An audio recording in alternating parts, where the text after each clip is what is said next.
మాదిగ జాతికి మూలం తోలు. చనిపోయిన జంతువుల నుండి తోలును తీసి తొలి వస్తువుకి పురుడు పోసాడు మాదిగ. ఇనుము, ఇత్తడి, పుత్తడి, రాగి లాంటి లోహాలు పుట్టకముందే మానవుడు కనిపెట్టిన మొదటి మెటీరియల్ తోలు. మరిచావా మానవా, మరిచావా మానవా, మేలు చేసిన మమ్ములేల మరిచావు. మాదిగోళ్ళము మేము ఆదివాళ్ళం, మున్ముందు ప్రపంచాన్నేలేటోళ్ళం, మున్ముందు ప్రపంచాన్నేలేటోళ్ళం. వ్యవసాయానికి తోలు బొక్కెన కనిపెట్టినం, ఆచారానికి తోలు డప్పును కనిపెట్టినం. తాటి కళ్ళు దీయనీకే తోలు బెల్టు చేసినం, కుండ కన్న ముందుగానే తోలు తిత్తి కనిపెట్టి బర్ల గొర్లగా చేటి బాటసారులందరికీ తోలు తెత్తినిచ్చి మేము నీటి దూప తీర్చినం. తోలు తెత్తినిచ్చి మేము నీటి దూప తీర్చినం. ఆ తోలు ఈ తోలు రెండిటిని జత కలిపి తోలుతోనే తోలును గుట్టి చూపెట్టినం. వైద్యులకు నరులకు కుట్టు నేర్పించినం, వైద్యులకు నరులకు కుట్టు నేర్పించినం.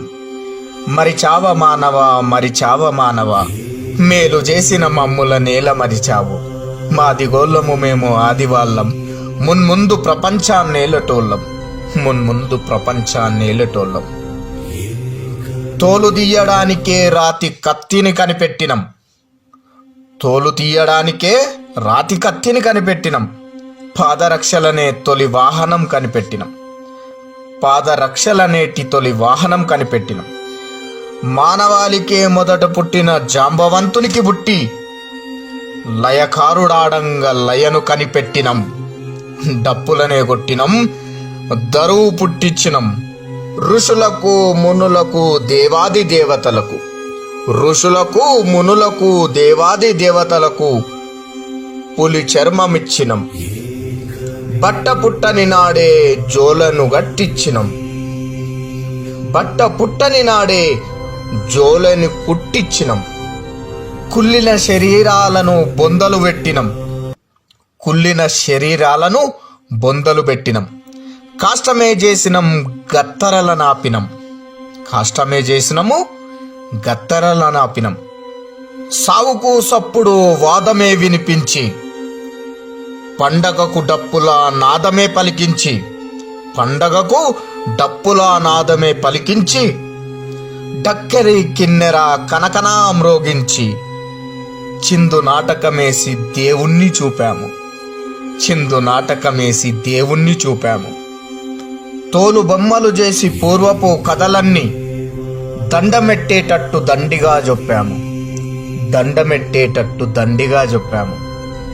మరిచావ మానవా, మరిచావ మానవా, మేలు చేసిన మమ్ములేల మరిచావు. మాదిగోళ్ళము మేము ఆదివాళ్ళం, మళ్ళీ ఈ ప్రపంచాన్నేలేటోళ్ళం, మళ్ళీ ఈ ప్రపంచాన్నేలేటోళ్ళం. జాతులు పుట్టిన ఈ మాముంగటే, కులములు పుట్టిన ఈ మాముంగటే, మతములు పుట్టిన ఈ మాముంగటే, దేశాలు పుట్టిన ఈ మాముంగటే.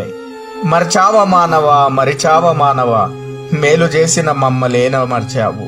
మాదిగోళ్ళము మేము ఆదివాళ్ళం, మళ్ళీ ఈ ప్రపంచాన్నేలటోళ్ళం. అంటే మాదిగ జాతి ప్రపంచంలో అన్ని దేశాల సంస్కృతుల కన్నా, అన్ని మతాల కన్నా ముందు పుట్టింది. దీనికి ఆధారం సైంటిఫిక్గా కూడా నిరూపించడానికి సిద్ధంగా ఉన్నాం. ప్రపంచంలో ఉన్న మత గ్రంథాల ఆధారంగా కూడా మాదిగల జాంబవ పురాణం వాదించడానికి సిద్ధంగా ఉంది. గ్రంథాల ప్రకారము మాదిగలకు శాప విమోచనం ఎట్లయిందో చూద్దాము. జాంబవ పురాణం ప్రకారం మాదిగలకు ఉన్న శాప విమోచనం కలియుగంలో సమాప్తం అయిపోయింది.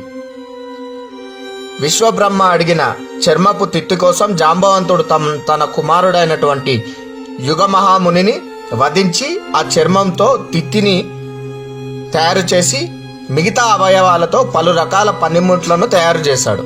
ఈ యుగమహాముని ప్రణవ మంత్రంతో జాంబవంతుని డొక్కలో నుంచి పుట్టిన కుమారుడు. ఆయన మరణిస్తూ కన్న కొడుకుని వధిస్తున్నావు జాంబవంత, నీ తరాల తర్వాత జాతులు జంతు చర్మాలను తీస్తూ అంటరాని వారిగా అవమానపడుతూ బతుకుతారు. అది కొన్ని తరాల తర్వాత విమోచనం అవుతుంది అని చెప్పి చనిపోతాడు. తర్వాత యుగంలో ఈ యుగ మహాముని పక్కటెంకలతో మళ్ళీ ఒక స్త్రీ పుడుతుంది, మళ్ళీ యుగ మహాముని పుడతారు. వీరే ఇప్పుడు ఉన్నటువంటి డక్కలి జాతి అంటారు కదా, డక్కలి జాతి వారు. శివుని కోరిక మేరకు జపతపములు మర్చి చనిపోయిన కామదేవుని గుంజి గుట్టలో నుంచి తీసి సహాయపడతాడు జాంబవంతుడు. కానీ జపతపములు మర్చినందుకు పరమాత్ముడు, అంటే శివుడు కాదు, పరమాత్ముడు జ్యోతిస్వరూపుడు జాంబవంతునికి రెండవ శాపం కలుగజేస్తాడు. కానీ ఈ శాపము జాంబవంతుని ముందు తరాలలో కలియుగంలో వారికి మాత్రమే ఉంటుంది. ఎందుకంటే తర్వాత తరంలో అందరూ మునులు మహామునులు మాదిగ జాతిలో చాలామంది పుట్టిండ్రు. మాతంగ మహర్షి, అరుంధతి మాత, అనసూయమ్మ, అట్లా చాలామంది పుట్టిర్రు. కానీ తర్వాత తరంలో కలియుగంలో ఈ శాపం అనేది, ఈ చర్మాలు తీసే శాపం అనేది వచ్చింది. అది కూడా కొన్ని తరాలకే. ఈ శాప విమోచనం తర్వాత మీ జాతి విశ్వంలోనే వెలిగిపోతుంది అని చెప్పి ఈ పరమాత్ముడు చెప్పిండు.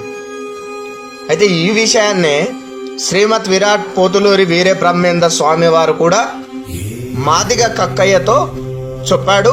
ఇది మనకు పోతులూరి వీర బ్రహ్మేంద్ర స్వామి పుస్తకంలో గ్రంథాలలో ఉంటుంది. అయితే గత తరంలో చర్మపు డప్పులు పోయి ప్లాస్టిక్ డప్పులు వచ్చినాయి. ఇప్పుడు చూస్తే డీజేలు వచ్చినాయి. తోలు తిత్తులు పోయి కుండలు వచ్చినాయి, ప్లాస్టిక్ వచ్చినాయి. చర్మం పోయి రబ్బరు, ప్లాస్టిక్ వచ్చింది. మాదిగలు చర్మాలు తీసే పని లేదు. ఇప్పుడు చాలామంది వదిలేశారు.